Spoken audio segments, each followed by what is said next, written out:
Welcome to the deep dive from Talk Tickers. We cut through all the noise of earnings calls and get right to the core insights. We give you that shortcut to being well informed. That's the plan. Today, our mission is a deep dive into Merck's recent Q1 2025 earnings call. We're pulling out the most important info and figuring out what it all means for you. Exactly. And, Merck kicked off 2025 with a pretty solid start, especially considering what they called a rapidly evolving global economic landscape. Okay, solid start. Let's get the high-level picture first. What were those headline numbers for Q1? Right. So overall, the group saw revenues increase organically by 3%. Okay, 3% organic. That strips out currency and M&A effects, right? Exactly. Organic is key here. And this growth, it translated nicely down the income statement. Their adjusted earnings, EBITDA pre, that went up organically by 6%. So profitable growth straight away. Which parts of the business were really driving that? Well, the strongest organic sales growth came from healthcare and life science. Both were up 3%. Both at 3%. Okay. Yeah. And electronics, that also saw positive organic sales, up 1%. A bit slower, but still positive. Got it. So beyond the top line and core earnings, were there any other significant financial movements we should note from the quarter? Yeah, one thing that stood out was the operating cash flow. It decreased quite significantly compared to Q1 last year. Really? Why was that? Management pointed mainly to increases in trade receivables and also inventories. They said it was sort of a strategic move, anticipating potential changes in the tariff environment. Tariffs again. Yeah. Already impacting working capital decisions. Seems like it. Plus, they also mentioned higher bonus and tax payments contributing to that decrease. Okay. What about debt? On the balance sheet side, net financial debt actually decreased slightly compared to the end of 2024, and their equity ratio got stronger, moving up from 58% to 61%. Interesting. Okay, that makes sense. So tariff anticipation hitting cash flow, but balance sheet holding up. All right, let's zoom in. Time for that deeper dive into the performance of each of Merck's three main business sectors. Let's start with life science. Okay, life science. It delivered 2.5% organic sales growth in Q1, pretty much in line with what they were expecting. Right. And within life science, process solutions, their bioprocessing unit, that seems to be really getting back on track. Absolutely. Process solutions had, a stellar quarter, 11.4% organic sales growth. Wow, 11.4%. Yeah. Management sounded quite positive. They indicated that the whole market destocking thing, customers working through inventory, that's largely behind them now. That's a big deal for that segment. It is. They reported strong order intake too, and their book-to-bill ratio, that's orders coming in versus what's going out, was comfortably above 1. Always a good sign. Definitely. And this momentum, it was driven by strong demand for consumables. That's like over 90% of PS sales, so less tied to those big, lumpy equipment buys. Right. And they were clear they didn't see any material pre-ordering effects in Q1. So it suggests the underlying demand is genuinely robust, getting closer to, let's say, normal levels. That sounds like a really strong signal for the whole bioprocessing recovery we've been watching. What about the other two parts of life science? Science and lab solutions, SLS. Right, SLS. That saw its sales decline by 2.5% organically. Okay, a decline there. Why? Well, this segment is facing some headwinds. There are U.S. policy changes impacting academic and government research spending. Plus, pharma companies are still being a bit cautious with their early-stage research budgets, prioritizing later-stage stuff. And China. Still tough. Yeah, China remained challenging for SLS, too. Okay. And the third piece? Life Science Services, LSS. LSS, yeah, that includes their CDMO activities, the contract manufacturing. Sales there were down 6.2% organically. Oof. Yeah, mainly due to those funding constraints we've seen in the biotech sector impacting CDMO demand, plus some unfavorable project phasing, just timing issues. So a real mixed bag in life science then. You've got that super strong PS offsetting challenges in SLS and LSS. How did that shake out for profitability for the whole segment? Well, the segment's EBITDA pre was actually up 3.1% organically. So profit grew despite the mixed sales. The underlying margin improved organically, although currency effects and some portfolio impacts were slightly dilutive. Okay, interesting. Let's move on to healthcare. This sector also delivered solid growth. It did, yeah. Healthcare posted solid organic sales growth of 3.4%, right in line with their guidance for the full year. And what were the stars within healthcare this quarter? Their general medicine and endocrinology portfolio, they call it CME, that was the largest contributor, up a strong 10.6% organically. 10%, that's significant. It is, though they did mention it was against an easier comparison base from last year and also helped by some favorable phasing in Q1, sort of pulled some sales forward. Ah, the phasing effect. Okay. Yeah, but still, they saw double-digit organic growth across therapeutic areas in key regions like the Middle East and Africa, China, and Europe. Key brands like Glucophage, Conquer, Euthyrox all saw double-digit organic growth. Any standouts? Susan, their growth hormone, was up 19% organically. That was specifically boosted because competitors had stockouts and Merck could step in. Okay, capitalizing on competitor issues there. Yeah. How did their maybe higher profile franchises do?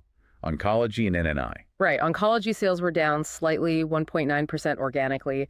Baventio, their bladder cancer drug, declined in the mid-teens percentage range. Mid-teens decline for Baventio. Yeah. Ouch. Competition. Yeah, management pointed directly to increasing competition, especially that EV-Pembro combination. Makes sense. But the good news for them was this decline was largely offset by solid growth in Erbitux, their colorectal cancer treatment. That grew 6.2% organically across all key regions. Okay, so Erbitux helping balance things out. What about NNI, neurology, and immunology?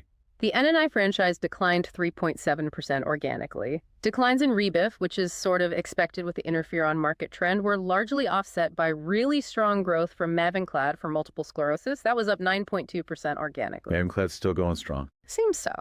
And the fertility business was roughly stable despite tough comps and some competitor stockouts this quarter, too. Got it. Any interesting pipeline updates that caught your eye? Yeah, a couple of things. They exercised their option for pimicotinib, that's a potential skin condition treatment, securing worldwide rights. And for M90140, their antibody drug conjugate, or ADC, targeting something called CCAM5. ADC, okay. Yeah, they reported encouraging activity so far in a phase 1b study. They're presenting more data at ASCO 2025 soon, specifically from a dose optimization study in third-line colorectal cancer. What are they expecting to show? They're hoping to show an objective response rate, tumor shrinkage well above the 10% they saw before in really heavily pretreated patients. They also flagged a potentially good safety profile, no lung or eye toxicity, which can be an issue with ADCs. Interesting. How does it compare to others? They cautioned it's hard to compare directly, say, to Sanofi's compound targeting the same marker because it's a different tumor type and uses different technology, different payload. All right, apples and oranges. Okay. And profitability for healthcare overall looked pretty strong. Very strong. Healthcare's EBITDA pre saw 11.7% organic growth, reached 796 million EUR. That pushed their margin up to a hefty 37.6%, a 300 basis point increase over Q1 last year. Wow, 300 basis points. How? Management did note this was partly helped because R&D spending was temporarily lower in Q1 compared to last year, but they expect R&D costs to increase gradually over the next few quarters as pipeline work ramps up. So maybe not sustainable at that high level, but still very strong. Understood. Okay, let's shift gears to the third leg, electronics. How did that sector fare in Q1? Electronics saw slightly positive organic sales growth, just 0.6%. So basically flat, but slightly up. Okay. What drove that slight positive? Primarily driven by strong demand in semiconductor materials. That's over half the sector sales. And that strength is fueled by underlying growth in AI and advanced node semiconductor tech. So their overall semi-solutions business grew 2% organically. But wasn't there a drag from another part of electronics? DSNS. Yes, exactly. Their DSNS business that provides delivery systems and services for semiconductor fabs that declined to the low double digits organically. Why the decline there? Attributed to customer projects being pushed out. It reflects that volatile nature of fab construction cycles, Right, those cycles can be lumpy. Very. But it's important context here. DSNS is coming off a really high base. It had a strong compound annual growth rate, CAGR, of like 17% between 2020 and 2024. So a cool down isn't entirely unexpected. Fair point. What about the other bits of electronics? Liquid crystals, surface solutions. Their other electronics segment was organically flat, showed some stabilization in the liquid crystal market, and surface solution sales were down 6.9% organically. Planned sale of that business is still on track for the second half of this year. Okay, so divestment moving ahead. How did electronics margins look with all that going on? The EBITDA pre-margin for electronics actually improved slightly, up 30 basis points year on year to 25.8%. How'd they manage that with flat sales? Thanks to cost efficiency efforts and a positive mix effect, though it was partially offset by startup costs for their new manufacturing sites they're building. Okay. Management reiterated that volume growth is really the most important driver for future margin improvements there. And they doubled down on their conviction in the long-term secular growth for semiconductors, which is why they're keeping up the high R&D spend and building out capacity. Makes sense. Playing the long game in semis. Okay, let's quickly round up the financials. You mentioned the reported results earlier. Net sales up 3.1% overall. Yeah, just over 5 billion EUR. Acquisitions helped a bit, and currency was actually a slight tailwind to sales in Q1. And how did that flow down to the bottom line, the reported earnings? Well, EBITDA pre, the adjusted figure, was up 5.6%, so 1.535 billion EUR. And importantly, all three sectors contributed positively to that growth, both organically and in absolute euro terms. Good to see broad contribution. Yes. Though currency effects were a slightly lower tailwind on EBITDA pre compared to sales, and the portfolio effect from M&A was slightly dilutive to the margin. EPS pre, that's earnings per share before adjustments, increased 2.9% to 2.30 EUR per share. Okay. Now, you mentioned operating cash flow was down significantly. Can we unpack that a bit more? Why exactly? Sure. So operating cash flow was down by 556 million EUR compared to Q1 last year, which, remember, was a particularly strong quarter for cash flow. Right. Tough comparison. Exactly. The main drivers were that increase in working capital, specifically higher trade receivables and inventories, and also higher payouts for bonuses and taxes this year versus last. And the receivables and inventory build, that was linked to tariffs and maybe strong Q4 collections. Pretty much. The receivables increase reflects sort of the normal cycle after a big cash collection push in Q4 2024. And inventories increased, as we discussed, partly in anticipation of that changing tariff environment. Okay. What about cash flow from investing and financing activities? Any big moves? Cash used in investing activities actually decreased, primarily because they paid less for intangible assets last year, had some bigger healthcare deals, and also lower capital spending on property, plant, and equipment this quarter. And financing. The main difference in financing cash flow year on year was explained by the repayment of a large US dollar bond in Q1 this year. A big outflow. Bond repayment. Got it. And the overall impact on the balance sheet structure of that. Right. So the total balance sheet size decreased by about 2.2 billion EUR compared to the end of 2024. Cash was down by $1 billion, mainly due to that bond repayment, receivables up, as we said, inventory stable, fixed assets and intangibles down a bit due to FX depreciation, divestments. And on the other side, liabilities. Liabilities decreased mainly because financial debt dropped significantly, again, the bond repayment. Pension provisions also down due to some favorable actuarial gains. Equity decreased slightly overall because the profit earned was offset by negative currency translation effects, mainly from the weaker US dollar. But this all led to that strengthening of the equity ratio we mentioned from 58% to 61%. Okay, that gives us a really comprehensive view of the quarter's performance and the financial plumbing behind it. Let's turn now to the outlook. The guidance for the full year 2025. There were some adjustments made, weren't there? Yes, Merck did adjust their target ranges for the group. They're now guiding for sales between 20.9 billion and 22.4 billion EUR. Okay. And EBITDA pre between 5.8 billion and 6.4 billion EUR. So tweak the ranges. What were the main reasons behind those changes? FX, tariffs. Management was pretty explicit. They said around 80% of the adjustment to those absolute euro ranges is simply down to their updated assumptions on foreign exchange rates. 80% just FX. Yeah. They now expect FX to be a significant headwind for the year for both sales and EBITDA pre, primarily, they said, due to a weaker US dollar assumption compared to before. How much of the headwind are we talking? They forecast FX impacting revenues by -3% to 0%, and EBITDA pre even more, by -5% to -2%. So quite a drag from currency. Okay, a big FX impact baked in. How did that currency headwind translate to their organic growth outlook then? Did that change much? For organic sales growth, they actually slightly widened the guidance corridor. It's now +2% to +6%. They noted this wider range reflects the current volatility, particularly around that dynamic tariff environment. Wider range for sales growth. What about earnings growth organically?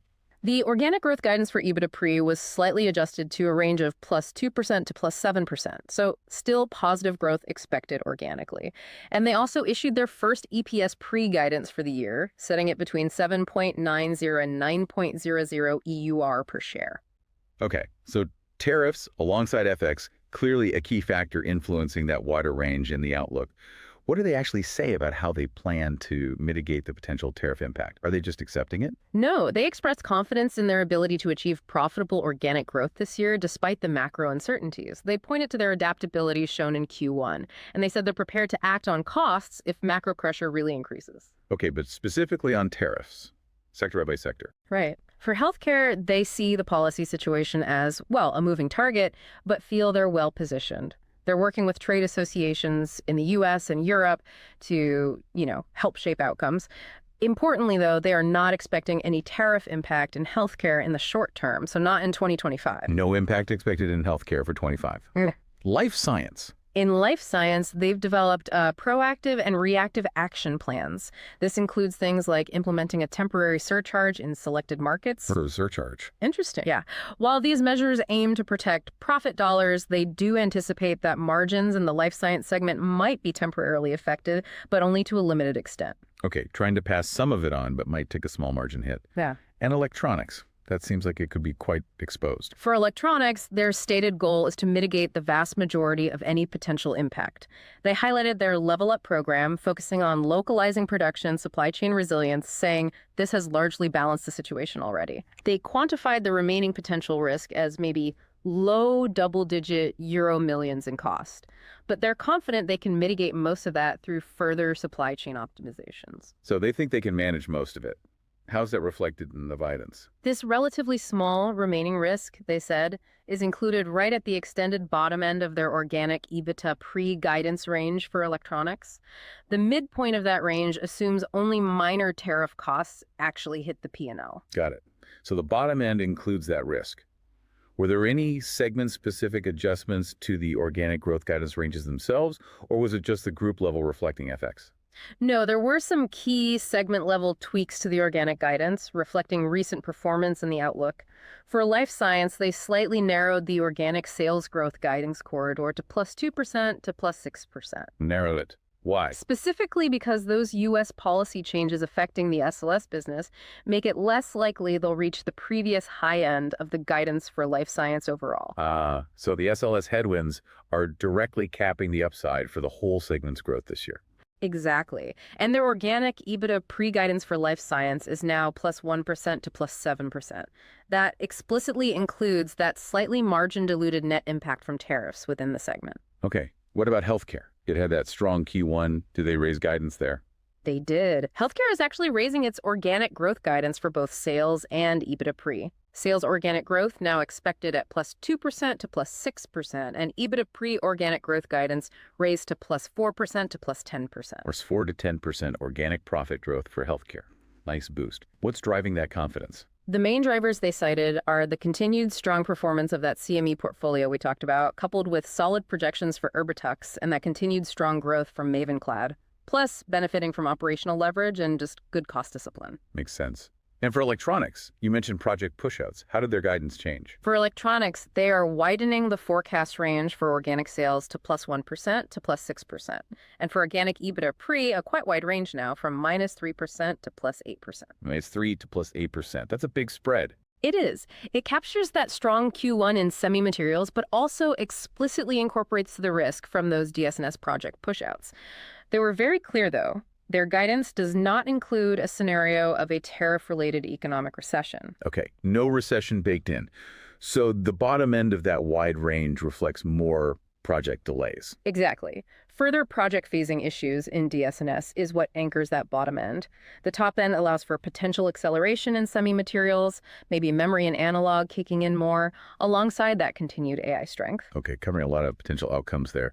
Did they give any brief mentions of their longer-term, sort of midterm ambitions during the call? Yeah, a few references. They mentioned aiming for the SLS business's organic growth rate in the second half of this year to be kind of tracking towards their previously stated midterm guidance, sort of getting back on that path. Okay. They also reiterated that Process Solutions is on its path towards its midterm guidance and that the CME portfolio in healthcare continues to target mid-single-digit growth over the midterm, so reinforcing those longer-term goals. Good.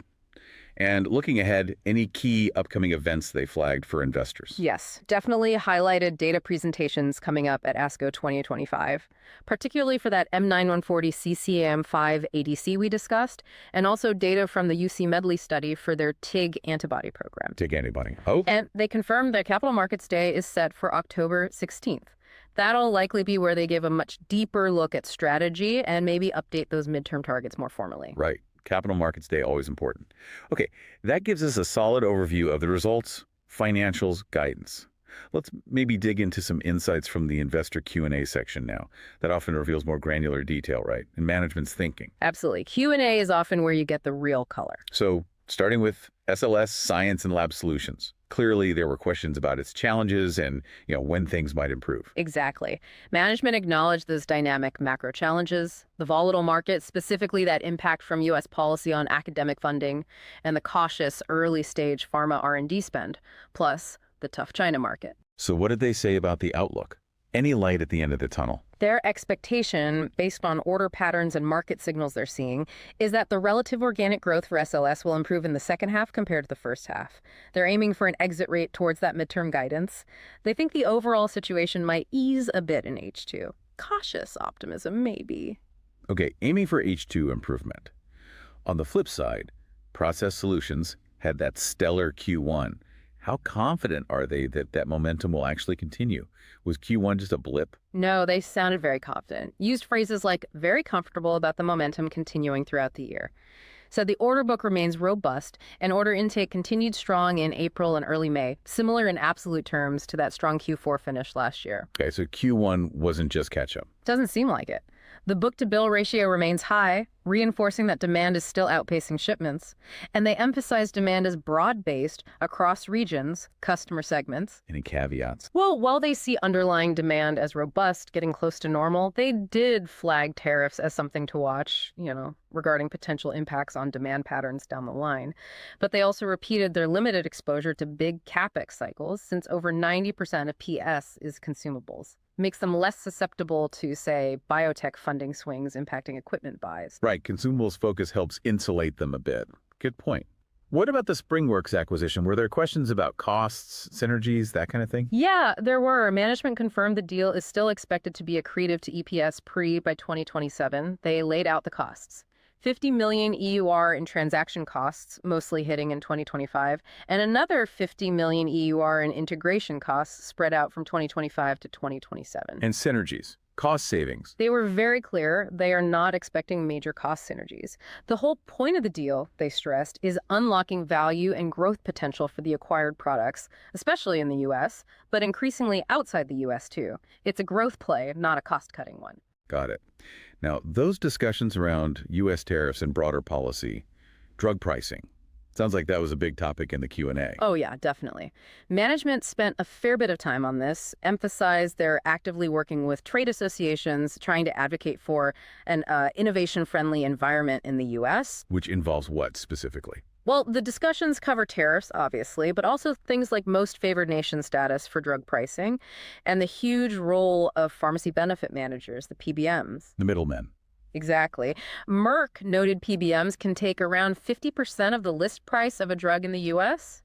They also expressed skepticism about implementing complex systems like reference pricing, saying it would be very challenging. What's the industry line they're pushing? Echoing the broader industry view, they argued that historical EU prices haven't really been adequate to fund the level of innovation needed, and pointed out pharma companies are making big investments in the U.S. How exposed is Merck itself to potential U.S. pricing changes? They feel relatively insulated in healthcare right now because only about 20% of their global healthcare business is currently in the U.S. And they specifically stated the SpringWorks acquisition was evaluated considering potential policy changes like these, and they remain confident in the deal's value despite that uncertainty. Okay, interesting perspective. Now back to that CME growth, the general medicine portfolio. Q1 was double digits, but you mentioned phasing and easy comps. What's a more realistic expectation going forward? Yeah, they clarified that. While Q1 was strong across the board for CME, it definitely included a benefit from favorable phasing. They estimated it might have boosted growth by maybe 2 to 3 percentage points in the quarter. And that reverses. Expected to reverse in Q2, yeah. Yeah. So Q2 CME growth might look noticeably slower. Despite that, they reiterated their commitment to achieving mid-single-digit organic growth for the CME portfolio over the midterm, so the long-term view hasn't changed. Yeah, mid-single digits is the underlying target. Any more color on that M90140 CCA-AM5 ADC they're presenting at ASCO? Yeah, they sounded genuinely excited about it. Targets CCAM5, which is highly expressed in colorectal cancer, uses their own proprietary linker tech and a topoase-1 inhibitor payload, which they noted GI tumors tend to be sensitive to. And the ASCO data, what exactly is it? It's from a dose optimization study in third-line colorectal cancer. They're expecting, or maybe hoping, to show an objective response rate significantly above that 10% mark seen before in really late-line patients. Highlighted what they called an encouraging safety profile so far, specifically mentioning no lung or eye toxicity, which can be problematic with some ADCs, but again cautioned against direct comparisons to other drugs targeting CCA5 due to different designs and settings. Right, I need to see the actual data. What about Baventio, that mid-teens decline in Q1? Is that the new run rate? They basically indicated yes, that roughly 15% decline seen in Q1 is probably a good indicator for the full-year decline, still in that mid-teens range, driven squarely by that increasing competition from EV Pembro in bladder cancer. When do they see it bottoming out? Expect stabilization from 2026 onwards. Apparently, the U.S. platinum initiation share for the Baventio regimen has sort of settled around 25%, and similar dynamics are playing out in Europe and Japan. But they still think it has a role. Yeah, despite the overall sales decline, they maintain this belief that the Baventio regimen will remain the preferred option for certain patient types, maybe more fragile patients or those with less advanced localized disease where its specific toxicity profile might be seen as an advantage, so a niche but a persistent one in their view. Okay, holding on to a specific patient population. Now that DSNS business decline in electronics. Any more context on the recovery timing? Well, they put it against the backdrop of a really weak fab construction index globally in Q1, down like 21%, and DSNS was coming off those huge growth years. So some pullback isn't shocking. When does it get better? They expect a recovery throughout the year, tied to better project phasing. But again, that guidance range reflects the uncertainty. Bottom end assumes more project delays. Top end assumes things maybe accelerate in other semi areas like memory and analog, plus continued AI strength. The core outlook for materials part of the semi business, though, remains strong and unchanged. Got it. Was there anything on their life science services CDMO capacity? Could tariffs actually help them if manufacturing shifts? Interesting question came up. They sized LSS at about 7% of total life science sales, with CDMO being over 40% of that. They acknowledge CDMO, especially in novel modalities like biologics, is really dependent on biotech funding, which has been volatile, leading to some underutilized capacity right now. So could they benefit from reshoring or supply chain shifts? They did see potential opportunities there. If tariffs or other policies cause shifts in global manufacturing, they said they're ready to serve those needs. But the specific implications are still pretty unclear at this point. Potential upside, maybe? Okay. And China. How did that market feature across the different businesses in the Q&A? They specifically highlighted China remains a, quote, muted market for the SLS business, facing those cautious spending trends we discussed. But in contrast, the rest of the APAC region, Japan, Korea, India, etc., seems to be performing according to plan across the portfolio. So a China-specific issue for SLS, it seems. Right. Just quickly, on the logic behind the life science guidance adjustment, lowering the top end, was it purely SLS? They clarified yes. The upper end of the organic sales growth range was lowered strictly because the U.S. policy impact on SLS made reaching the previous highest growth rate for the whole segment unlikely this year. Other factors influencing the range are still the pace of the PS recovery, the broader macro impact on SLS, and how China develops, but the cap came from SLS. Crystal clear. And one last one on PS momentum, those strong Q1 orders. Was it mostly consumables driving that, or equipment too? They said the strong order intake in Q1, which matched that really strong Q4, was mostly driven by consumables. But they added, equipment orders are seeing a similar positive trend as well. So it sounds like broad momentum across the board in bioprocessing. Okay, that's really helpful detail. This whole deep dive, it really highlights how a company like Merck is simultaneously trying to ride these big long-term growth waves like in semiconductors and bioprocessing, while also defending core pharma franchises against really intense competition and constantly adapting its global supply chains and market strategies because of unpredictable things like tariffs and U.S. funding shifts. It's a juggling act for sure. It raises a fascinating question, doesn't it? In today's complex, often chaotic global economy? Is a diversified company's biggest strength its ability to tap into lots of different growth areas? Or is it simply its operational agility, its ability to just manage constant, unpredictable change across everything it does? Something to think about. Definitely. Okay, let's switch gears for a moment for our favorite segment. This is not financial advice. Ah, yes, the disclaimer part first. Crucial disclaimer. Remember, everyone, the following are just illustrative trade ideas. They're based purely on the commentary from the earnings call we've just discussed, presented like a hypothetical pitch, really just for discussion and entertainment. Absolutely. This is not financial advice. Please do your own thorough research. Talk to a qualified financial advisor before you even think about making any investment decisions. Couldn't say it better. Okay, disclaimer delivered. With that in mind, here are a couple of potentially, let's say, outrageous but plausible trade ideas, just riffing off Merck's quarter. All right, let's hear them. Idea number one. Idea one, the healthcare divergence trade. Okay, so you heard how they raised guidance for the overall healthcare sector, right? Driven by specific franchises. CME, Erbitux, Mavinclad, all looking strong.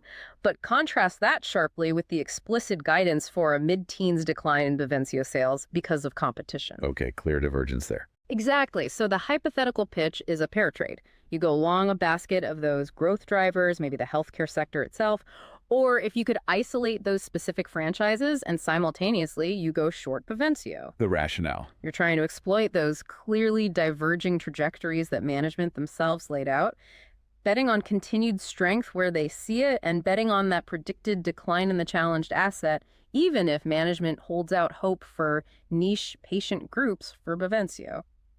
It's playing the headline numbers. Interesting. Okay, what's idea number two? Idea two, the H2 recovery versus project lumps trade. This one contrasts life science with electronics. Management signaled some optimism for SLS and life science improving in the second half, right? Aiming for that exit rate towards midterm guidance, suggesting headwinds might ease. Right, the cautious optimism for SLS H2.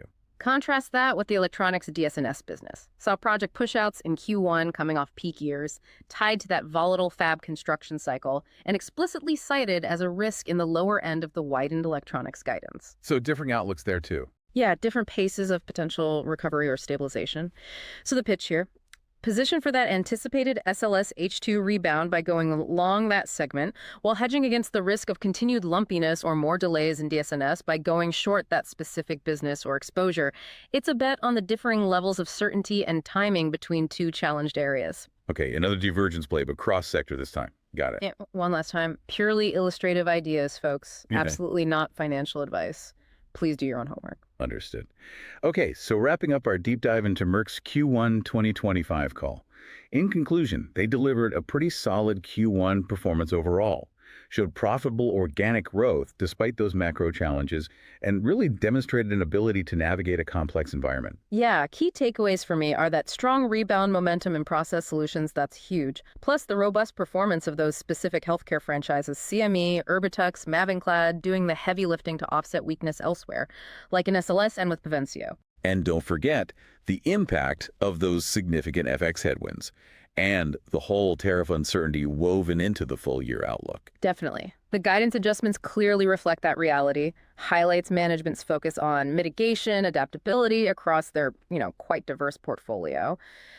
Looking ahead, keep an eye on those ASCO 2025 data presentations for potential pipeline news, especially that M90140 ADC. And mark your calendars for the Capital Markets Day on October 16th for that deeper strategic dive. For sure. So as we finish up today, maybe just reflect on how the specific details shared in calls like this, they really reveal that delicate balancing act these large diversified companies face. Trying to execute long-term strategy while constantly reacting to dynamic, unpredictable external forces like policy shifts and economic swings.